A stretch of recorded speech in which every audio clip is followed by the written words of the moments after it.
masih ada satu saja pencuri, berarti ya kiainya masih belum bisa jadi kiai menurut saya, tapi ulamanya lah belum bisa jadi ulama, brahmananya belum bisa jadi brahmana, lurahnya belum bisa jadi lurah, bupatinya belum bisa jadi lurah. Ini menurut saya satu saja masih ada pencuri ya, atau pengambil hak orang lain, itu masih gagal dalam menjadi khalifah ya. Hukum hutang menurut penghayatan saya begitu, atau kejawen ya, bahwa urip iku dudu tang dudu mutangake. Sekali lagi, urip iku dudu tang lan dudu mutangake. Sejatine urip kowe ora kon utang, ora kon ngutangna. Tapi uluk salam yo atur bagyo wisuka nusantara. Ada orang punya utang sampai dia mati tak lunas. Apakah di akhirat dia masih hutangnya ada? Bagaimana cara membayarnya?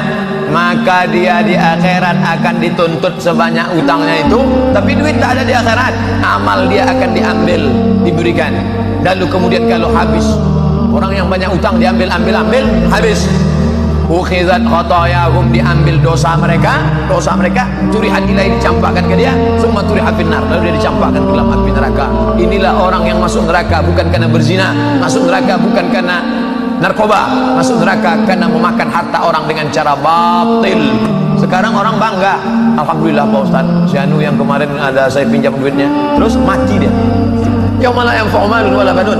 Hari itu tak ada gunanya harta, tak ada guna anak, kecuali orang yang datang menghadap Allah dengan bersih plong. Wilayah yang jati nuhuni ajat-ajat leluhur Nusantara, tapi uluk salam mulia. Banyak sekali sekarang ceramah-ceramah yang mengatakan sanksi daripada orang hutang ya. Nah, padahal sekarang saya meyakini mungkin 70 atau 60% setidaknya masyarakat Indonesia itu sudah terlilit hutang, baik masyarakat maupun negaranya maupun kelompok keluarganya, mungkin itu sudah banyak sekali yang terlilit hutang. Dan lalu hukumnya menurut para penceramah, para ustadz-ustadz lah secara telak-telak itu, manakala nanti tidak bisa membayar hutang itu akan ditagih di akhirat dan sebagainya. Lalu ada konon ceritanya haram mensembayangi atau mensolati orang yang masih punya utang gitu lah. Ini kan menakutkan dan mengerikan ya. Lah saya akan mencuplik sedikit penghayatan saya gitu aja, penghayatan saya, dan sesuai dengan petua-petua dari guru-guru saya.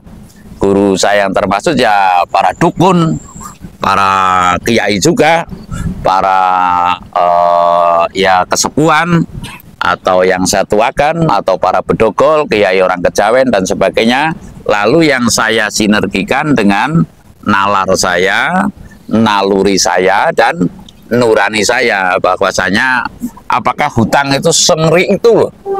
Sengeri itu manakala tidak bisa membayar nanti akan begini gitu loh. Saya nggak fasih betul mengenai itu.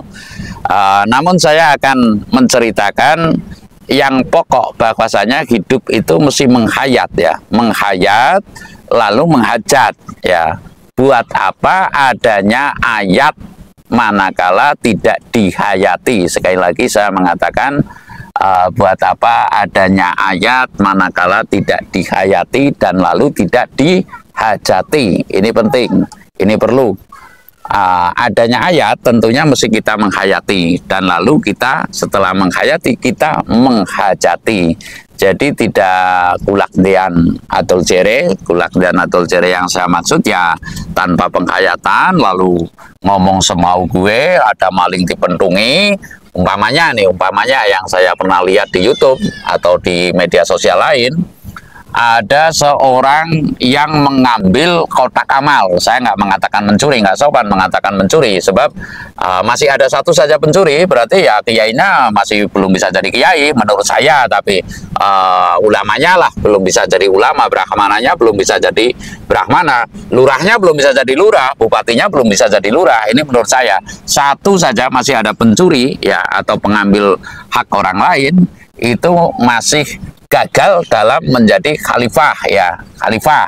Lah saya mengatakan khalifah itu ya, kalau umat ya mungkin keamanannya, kalau desa ya mungkin lurahnya, kalau kabupaten ya mungkin bupatinya, kalau gubernur ya gubernurnya tingkat regional, larulah kalau nasional ya tentu presidennya. Orang Indonesia sekarang sedang bentuk republik ya, otomatis presidennya. Lah saya akan mengatakan bahwa hukum hutang menurut penghayatan saya begitu, atau kejawen ya, bahwa urip iku dudu tang dudu mutangake. Sekali lagi, urip iku dudu tang lan dudu mutangake. Sejatine urip kowe ora kon utang, ora kon ngutangna. Nah, ini perlu saya tandaskan.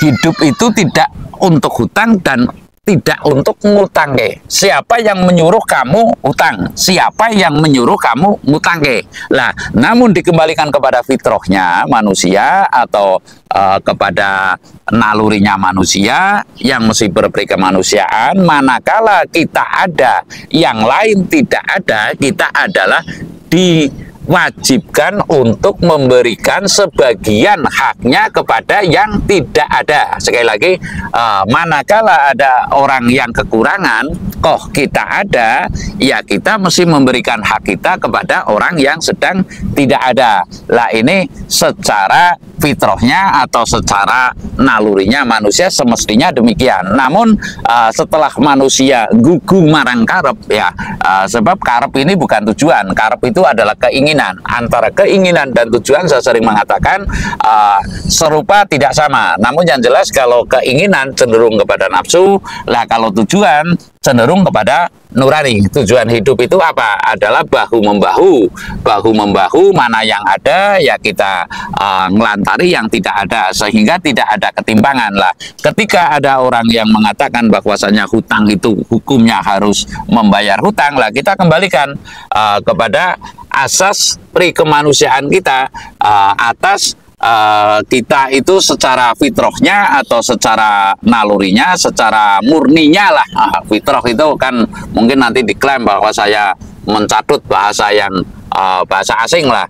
Tapi secara murninya manusia, hidup itu adalah untuk saling bahu-membahu lah. Saya akan mengatakan bahwa kalau kamu harus membayar hutang, kalau kita harus membayar hutang, betapa banyak hutang kita kepada orang tua. Satu, betapa banyak hutang kita ketika masih kecil, kita tidak tahu siapa yang mengasih baju kepada kita. Nah, kalau sekarang kan orang punya anak itu banyak yang membawa bayi, ibaratnya loh, bayi atau muyen ya. Muyen itu ya nengok bayi, ya yang memberikan ini, yang memberikan itu, yang memberikan selamatan, yang memberikan apalah. Ini termasuknya menurut kami adalah sudah hutang budi lah. Ini secara murninya kepada dasar kemurnian manusia adalah yang demikian. Lalu setelah dewasa timbullah sebuah keinginan, dan lalu keinginan itu yang menyuruh hutang. Sekali lagi, yang menyuruh hutang itu adalah keinginan lah. Ketika kita ngetut kepada keinginan, dan lalu kita keinginan itu kita gunakan untuk mungkin sebagian yang hutang itu kan ada yang ditipu orang ya, lalu sebagian yang hutang ada yang untuk menolong orang ya, sebagian hutang juga ada yang untuk berpoya-poya. Lah menurut kami poya-poyanya inilah yang diharamkan kalau kata Pak Kiai, apa yang tidak diperbolehkan menurut saya. Lah lalu hutang untuk menolong orang lain menurut saya itu adalah sebuah hal yang patut dipertimbangkan. Dipertimbangkan seperti apa? Hukumnya manakala tidak bisa membayar hutang ya. Sekali lagi, hukumnya manakala tidak bisa membayar hutang daripada hutang yang untuk menolong orang atau hutang bahkan ketipu orang lah. Artinya saya mengatakan di sini bahwasanya prinsipnya manusia adalah tidak untuk hutang dan tidak untuk mutangke, sehingga menurut saya asal niat niatnya atau dalam kolom niat ini hutang untuk kepentingan orang banyak, menurut saya adalah tidak ada sanksi yang begitu menakutkan, tidak ada sanksi yang begitu menakutkan menurut saya. Yang penting kewajiban hidup manusia adalah berbuat baik. Adapun penilainya yang lain, penilaian itu baik untuk pamrih dan sebagainya, itu nggak masalah. Yang penting kita selalu berbuat kebajikan ya. Baik itu di atas baik masih ada sebuah sikap, yaitu kebajikan. Jadi intinya kita diwajibkan berbuat kebajikan yang sebanyak-banyaknya. Masalah hutang dan sebagainya menurut saya seyogyanya tidak hutang, karena apa? Kita tahu pedoman bahwasanya urip ora kon hutang, ora kon ngutangna, tapi urip kon talang tulung. Dalam kolom kita talang tulung ya, manakala kita sampai berhutang untuk menolong orang, menurut saya itu adalah hal bahkan yang wajib. Karena apa?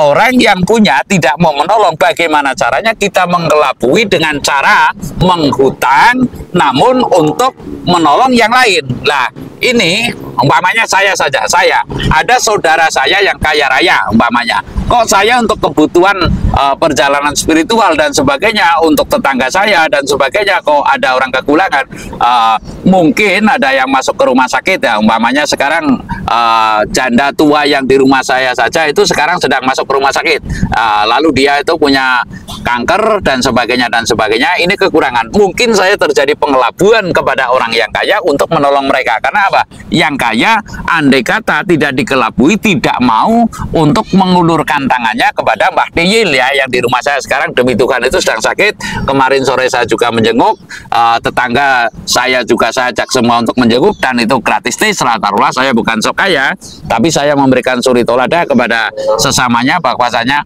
saala-alane manungso mesti onolan becike, sebecik-becike manungso mesti onolan alane. Lah ini sebagai perimbangan bahwasanya kita itu saling menolong. Lah kalau kita itu ibaratnya terdesak kok kita hutang, menurut saya pada prinsipnya urip ora kon utang, ora kon ngutangna.